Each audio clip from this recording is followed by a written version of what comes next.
ಮುಖ್ಯಮಂತ್ರಿಗಳು ಸರ್ ಎಲ್ಲ ಮನೆ ಬೀಗ ಹಾಕ್ಸ್ತಾ ಇದ್ದಾರೆ, ಟ್ಯಾಕ್ಸ್ ಜಾಸ್ತಿ ಮಾಡ್ತಾ ಇದ್ದೀರಾ. ರಾಮಮೂರ್ತಿ ಆಯ್ತು, ಕಾರ್ಪೊರೇಷನ್ ಆಫೀಸಲ್ಲಿ ಇಲ್ಲಿ ಮಾತಾಡ್ಲಿಕ್ಕೆ ಆಯ್ತು, ಅಲ್ಲಿ ಕಾರ್ಪೊರೇಷನ್ ಅಲ್ಲಿ ಮಾತಾಡಿ. ನೀವು MLA ಆಗಿದ್ದೀರಿ ಈಗ, ಮುಖ್ಯಮಂತ್ರಿ ಕೂತಲ್ಲಿ ಈಗ ಫಸ್ಟ್ ಟೈಮ್ ಸಿದ್ದರಾಮಯ್ಯವರು ಮುಖ್ಯಮಂತ್ರಿ ಆಗಿ ಕೊಟ್ಟು ಅಲ್ಲಿ ತನಕ ಯಾವ ರಾಜ್ಯ ಸರ್ಕಾರ ಕೊಟ್ಟಿರಲಿಲ್ಲ. ಇವೆಲ್ಲ ಅದು ಸ್ಟಾರ್ಟ್ ಮಾಡಿದವರು ನೀವು ಈಗ ಈಗ ಅಲ್ಲ 13 18 ಹೋಗ್ತಾ ಇದ್ದೀರಾ, ಅಲ್ಲಿಗೆ ಹೋಗಿ ಈಗ 3,000 7,000 ಮಾಡಿದ್ದಾರೆ. ₹1 ಕೊಟ್ಟಿಲ್ವಲ್ಲ, ಪೊಸಿಷನ್ ಮಾಡಿದ್ದಾರೆ, ಕೊಟ್ಟಿಲ್ಲ. ಕೊಡೋದು ನಮ್ಗೆ ಗೊತ್ತು, ಏನು ಕೊಡಲ್ಲ. ಆಯ್ತು ಮಂತ್ರಿ ಅವರೇ, ಬಿಜೆಪಿ ಗವರ್ಮೆಂಟ್ ಮಂತ್ರಿ ಅವರು ರಿಪ್ಲೈ ಆಗಲಿ. Whatever we said in the governor's address or in the budget, we are going to implement. ನುಡಿದಂತೆ ನಡೆಯೋರು ನಾವು. ಸಫರ್ ಮಾಡ್ತಾರೆ ಬೆಂಗಳೂರಿನವರೇ ಸರ್, ನುಡಿದಂತೆ ನಡೆಯೋರು ಮನುಷ್ಯ ಯಾರೋ. ನೀವು ಯಾಕಂದ್ರೆ ಇವ್ರೇನ್ ಮಾಡಿದ್ರು ಅದೇ ಜ್ಞಾಪಕದಲ್ಲಿ ಇದೆ ನಿಮಗೆ. ಯಾಕಂದ್ರೆ ಬಸವರಾಜ ಬೊಮ್ಮಾಯಿ ಅವರು 7,000 ಕೋಟಿ ಕೊಡ್ತೀವಿ ಅಂದ್ಬಿಟ್ಟು ₹1 ಕೊಡ್ಲಿಲ್ವಲ್ಲ.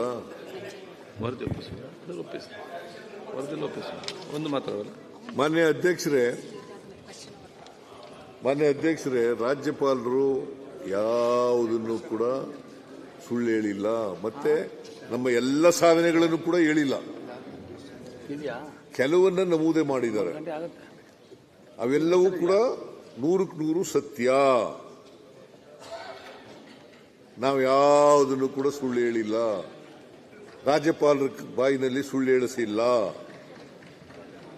ಎಲ್ಲ ಕೂಡ ಸತ್ಯ ಹೇಳಿದ್ದಾರೆ. ಅವರು 1 ಗಂಟೆ 117 ಪ್ಯಾರ ಓದಿರ್ತಕ್ಕಂಥವು ಎಲ್ಲವೂ ಕೂಡ ಸತ್ಯವಾಗಿದ್ದಾವೆ. ನಮ್ಮ ಸರ್ಕಾರ ಅಧಿಕಾರಕ್ಕೆ ಬಂದ ಮೇಲೆ ಈ ವರ್ಷ ಇನ್ನೂ ಮುಗಿದಿಲ್ಲ, ಈ ವರ್ಷದಲ್ಲಿ ಏನೇನು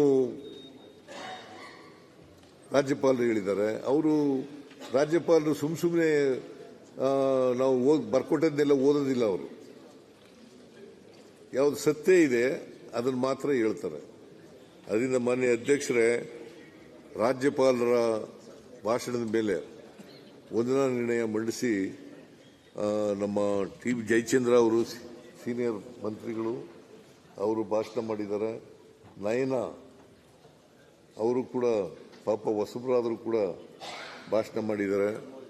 ಅವರಿಗೆ ಅಭಿನಂದನೆಗಳನ್ನು ಸಲ್ಲಿಸ್ತೀನಿ. ಮತ್ತೆ ಎಲ್ಲ ಮಾನ್ಯ ಸದಸ್ಯರುಗಳು ಕೂಡ ಈ ನಿರ್ಣಯವನ್ನು ಅಂಗೀಕಾರ ಮಾಡಬೇಕು ಅಂತೇಳಿ ಸದನ ನಾನು ಎಲ್ಲ ಮಾನ್ಯ ಸದಸ್ಯರಲ್ಲಿ ಮನವಿ. ಸ್ವಲ್ಪ ಪ್ರಶ್ನೆಗಳಿಗೆ ಉತ್ತರನೂ ಕೊಟ್ಟಿಲ್ಲ ಮಂತ್ರಿಗಳು, ಮುಖ್ಯಮಂತ್ರಿಗಳು. ನಾವು ಮೈಕ್ರೋ ಫೈನಾನ್ಸ್ ಬಗ್ಗೆ ಮಾತಾಡಿದ್ರು ವಿರೋಧ ಪಕ್ಷದ ಧುರೀಣರು. ಅದ್ರ ಬಗ್ಗೆ ಅದು ಏನು 30 ಸಾವುಗಳಾಗಿದೆ, ಅದ್ರ ಬಗ್ಗೆ ಉತ್ತರ ಕೊಟ್ಟಿಲ್ಲ. ಮೈಸೂರು ಗಲಭೆಗರ್ಲೆ ಅದ್ರ ಬಗ್ಗೆ ಉತ್ತರ ಕೊಟ್ಟಿಲ್ಲ. ಬೀದರ್ದಲ್ಲಿ ಶೂಟೌಟ್ ಆಗಿತ್ತು, ಅದ್ರ ಬಗ್ಗೆ ಕೊಟ್ಟಿಲ್ಲ. ಮಂಗಳೂರು ಶೂಟೌಟ್ ಬಗ್ಗೆ ಉತ್ತರ ಕೊಟ್ಟಿಲ್ಲ. ಅವನ್ನೆಲ್ಲ ಮಾತಾಡ್ಬೇಕಲ್ಲ, ಅದ್ರ ಬಗ್ಗೆ ಸ್ಪೆಸಿಫಿಕ್ ಉತ್ತರ ಕೊಡಬೇಕಲ್ಲ.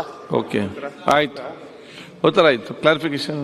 ಸನ್ಮಾನ್ಯ ಅಧ್ಯಕ್ಷರೇ, ಸುಮಾರು 6-7 ಗಂಟೆ ಅನ್ಸುತ್ತೆ, ಬೆಳಗ್ಗೆ 6-7 ಗಂಟೆ 10:30ಗೆ 3 ಗಂಟೆ ನೀವೇ ತಗದಾಕ್ಬಿಟ್ಟಿದ್ದೀರಿ. ಆಯ್ತು, ಅದನ್ನು ಲೆಕ್ಕ ಹಾಕೊಂಡೇ ಹೇಳಿದ್ದೀನಿ ಎಲ್ಲಾನು.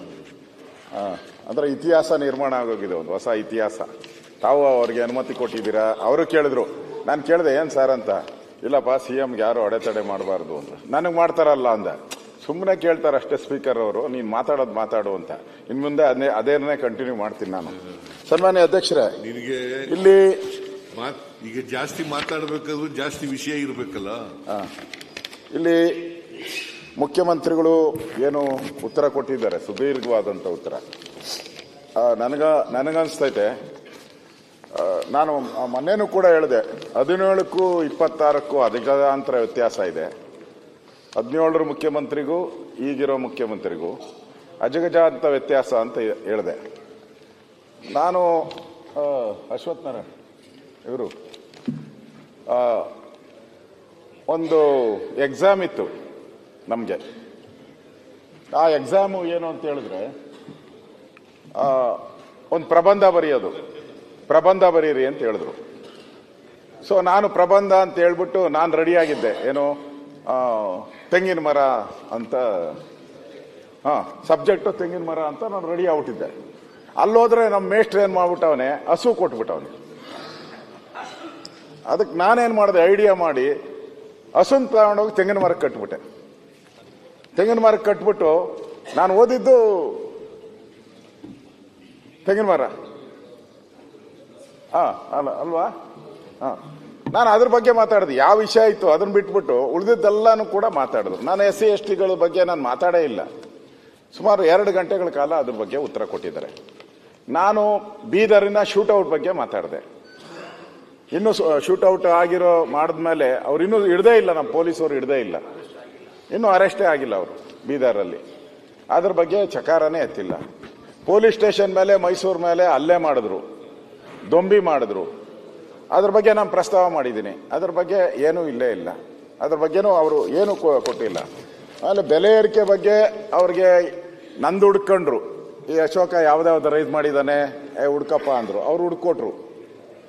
ನಾನು ಹಾಲಿನ ದರ ರೈಸ್ ಮಾಡಿರೋದು ಹೇಳಿದ್ದೀನಿ, ಪೆಟ್ರೋಲ್ ಹೇಳಿದ್ದೀನಿ, ನೋಂದಾವಣಿ ಶುಲ್ಕ ಹೇಳಿದ್ದೀನಿ, ಬಿತ್ತನೆ ಬೀಜ ಹೇಳಿದ್ದೀನಿ, ಆಲ್ಕೋಹಾಲ್ ಹೇಳಿದ್ದೀನಿ, ವಿದ್ಯುತ್ ಹೇಳಿದ್ದೀನಿ, ಮೆಟ್ರೋ ಹೇಳಿದ್ದೀನಿ, ಆಸ್ಪತ್ರೆ ಚಿಕಿತ್ಸಾ ವೆಚ್ಚ ಹೇಳಿದ್ದೀನಿ. ಈ ಥರ ಎಲ್ಲ ಬೆಲೆಗಳನ್ನ ರೈಸ್ ಮಾಡಿದ್ದೀರಾ ಅನ್ನೋ ಪ್ರಶ್ನೆನೂ ನಾನು ಹೇಳಿದ್ದೀನಿ. ಅದ್ರ ಬಗ್ಗೆನೂ ಅವ್ರೇನು ಉತ್ತರನೇ ಇಲ್ಲ.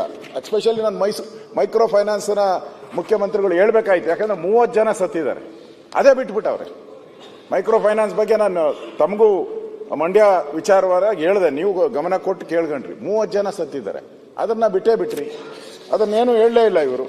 ಆಮೇಲೆ ಈ ತಾಯಂದಿರ ಸಾವು, ಆಸ್ಪತ್ರೆಗಳಲ್ಲಿ ತಾಯಂದಿರ ಸಾವು ಆಗ್ತಾ ಇದೆ, ಬಾಣಂತಿಯರ ಸಾವು. ಅದ್ರ ಬಗ್ಗೆ ನಾನು ಗಮನ ಸೆಳೆದೆ. ಅದ್ರ ಬಗ್ಗೆನೂ ಏನೂ ಅವರು ಹೇಳಲೇ ಇಲ್ಲ. ಆಮೇಲೆ ಬೆಂಗಳೂರು ಬಗ್ಗೆ ಏನೇನೋ ಹೇಳಿದ್ರು, ಏನು ನಾವು ಅಷ್ಟು ದುಡ್ಡು ಕೊಟ್ಟಿದ್ದೀನಿ, ಇಷ್ಟು ದುಡ್ಡು ಕೊಟ್ಟಿದ್ದೀನಿ ಅಂತೇಳಿ. ಬಸವರಾಜ ಬೊಮ್ಮಾಯಿ ಬರೆದ್ಬಿಟ್ಟು ಹೊಟ್ಟೋದ, ಬಸವರಾಜ ಬೊಮ್ಮಾಯಿ ಅವ್ರು ಕೊಡಲಿಲ್ಲ ಅಂತ. ನಾನು ಬಸವರಾಜ ಬೊಮ್ಮಾಯಿ ಅವ್ರಿಗೆ ಬೆಳಗ್ಗೆ ಫೋನ್ ಮಾಡಿದ್ದೆ, ಏನಪ್ಪ ನಿನ್ನ ಪ್ರಶ್ನೆ ಹಿಂಗೆ ಬಂದಾಯ್ತತೆ. ಅವ್ರು ಹೇಳಿದ್ರು, ನಾನು ಕೇಳಿ ಅವ್ರನ್ನ, ನಾನು ಸರ್ಪ್ಲಸ್ ಬಜೆಟ್ ಮಾಡಿದ್ದೀನಿ, ಇನ್ನು 25,000 ಕೋಟಿ ನಾನು ಅವ್ರ ಸರ್ಕಾರಕ್ಕೆ ಬಿಟ್ಟೋಗಿದ್ದೀನಿ, ನಾನೇನು ಸಾಲ ಬಿಟ್ಟೋಗಿಲ್ಲ ಅವ್ರಿಗೆ. ಇನ್ನು ಸರ್ಪ್ಲಸ್ ಬಡ್ಜೆಟ್ ನಂದು, ಡಿಫಿಷಿಯೇಟ್ ಬಡ್ಜೆಟ್ ಅಲ್ಲ, ಸರ್ಪ್ಲಸ್ ಬಡ್ಜೆಟ್ ನಂದು. ಇನ್ನು 25,000 ಕೋಟಿ ತಗೊಂಬೋದಾಯ್ತು, ಅವ್ರು ಸಾಲ ತಗೊಂಬೋದಾಯ್ತು, ಖರ್ಚು ಮಾಡ್ಬೋದಾಯ್ತು, ನಾನು ಮಾಡ್ದಿರ ಬಿಟ್ಟು ಕೊಟ್ಟು ಹೋಗಿದ್ದೀನಿ ಅಂದರು.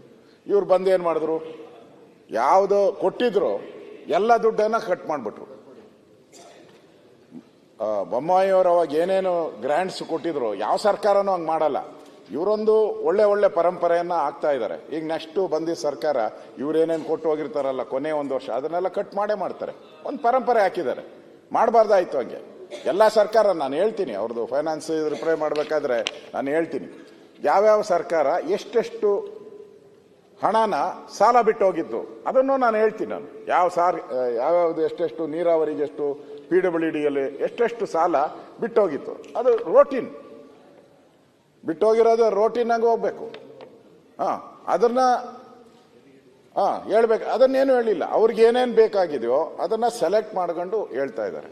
ನಾನೇನು ಹೇಳ್ತಾ ಇಲ್ಲ. ಅಲ್ಲಿ ಕಸ, ಇಲ್ಲಿ ಕಸ, ಎಲ್ಲೆಲ್ಲೂ ಕಸ ಬೆಂಗಳೂರು.